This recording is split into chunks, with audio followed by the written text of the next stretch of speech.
I was very young when this event happened to me, young enough to be scarred for life by what witnessed many years ago.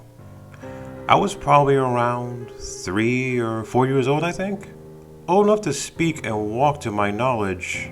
Everything is fuzzy from the time, and for a good reason too.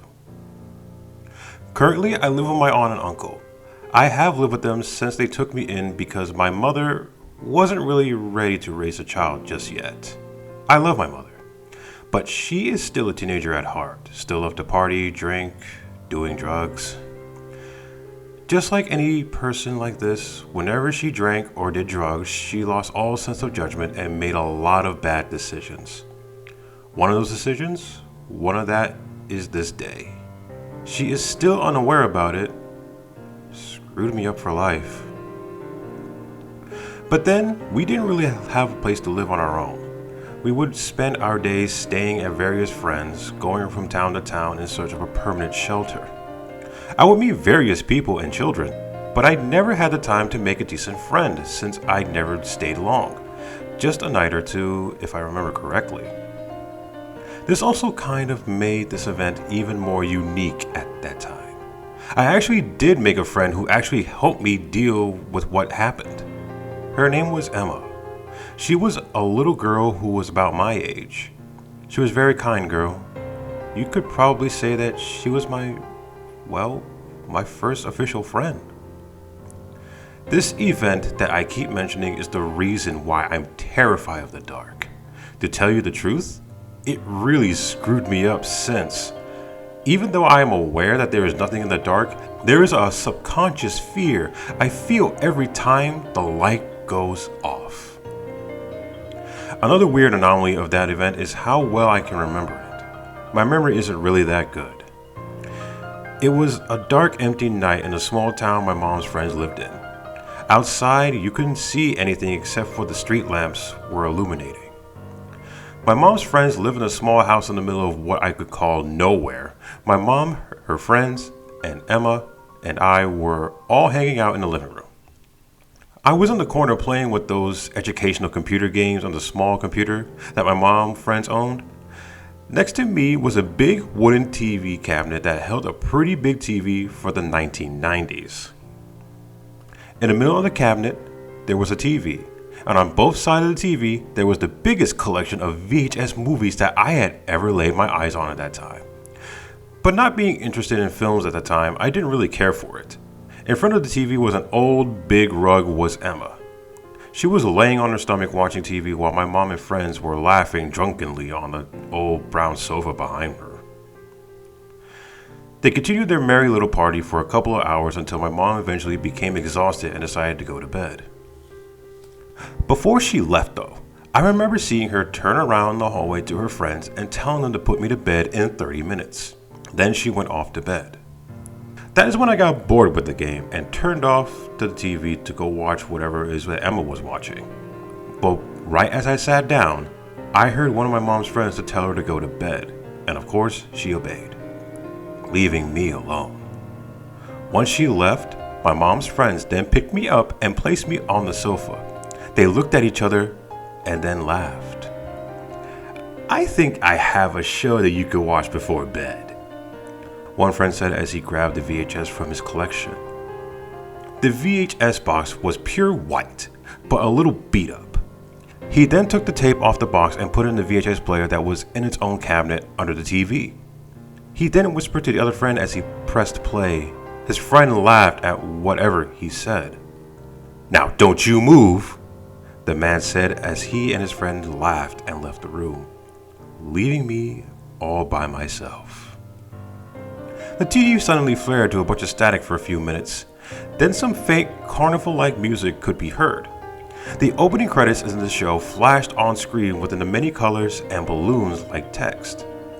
I can't remember much about the opening credits, nor can I tell you who starred in it, though I can tell you that I had a faint feeling of uneasiness as the credits rolled and the music became louder and louder. As a peak of the music's loudness, the music stopped and it cut to a shot of a very colorful living room. The walls were bright yellow and there was an odd blue furniture everywhere. It was a bit obvious that this was just a TV set that I hastily made since some walls were more crooked than the other and some of the photos on the walls were tilted. Then, when a man in a white lab coat came hopped in from the right. If I remember that man correctly, he was a very jolly, skinny man who, to me, looked a lot like Bill Nye the Science Guy, but a bit more crazy. He began to talk to the camera, just like anyone in the children's TV. He began to talk about how he is looking for his friends since they were playing a game of hide and seek, and since he wanted us to help him find him. Eventually he found him, and that's when we learned his friend is a ventriloquist puppet, who sort of like Charlie McCarthy in a way. The episode continued on like any regular kids show. Nothing bad or anything. That's when the first episode ended and the second episode began. The second episode began exactly like the first. The carnival music, the man looking for his friend, etc., etc. If it wasn't for what happened next, I would have thought I was watching episode 1 again. But this time, the man approached a yellow door. He turned to the camera excitedly and said, I think he might be hiding in here. But be careful, monsters lurk in the darkness of the basement. Good thing I changed the light bulbs. So he entered the basement. He left the door open behind him for extra light as he began walking down the stairs. I could hear eerie creaking of the wood stepping under his feet as he walked down the old steps. Midway down the steps, he turned to the camera and said, I really hope he's down here. Basements can be very scary.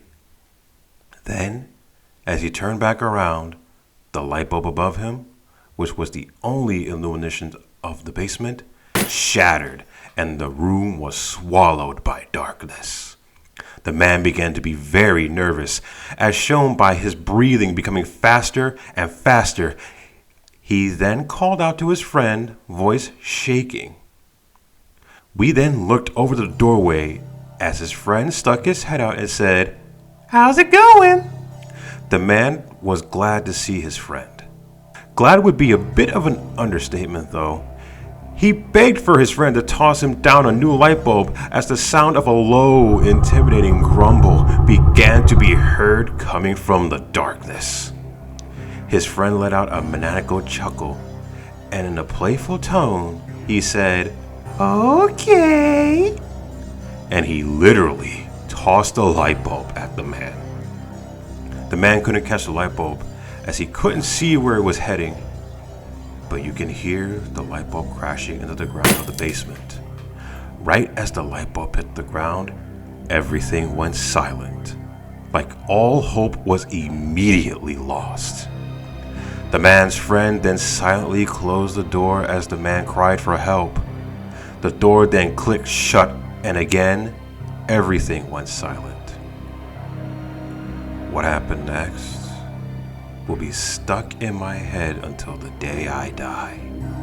The silence was then broken by a man screaming bloody murder as the sound of these monsters killed him.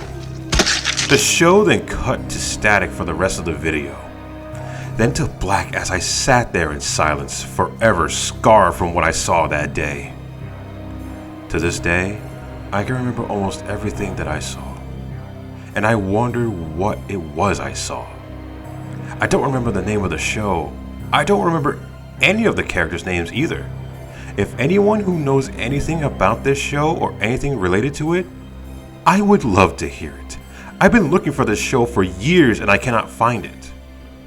It's been tormenting me subconsciously, and all I wanted to do is watch it one more time and confront my fear.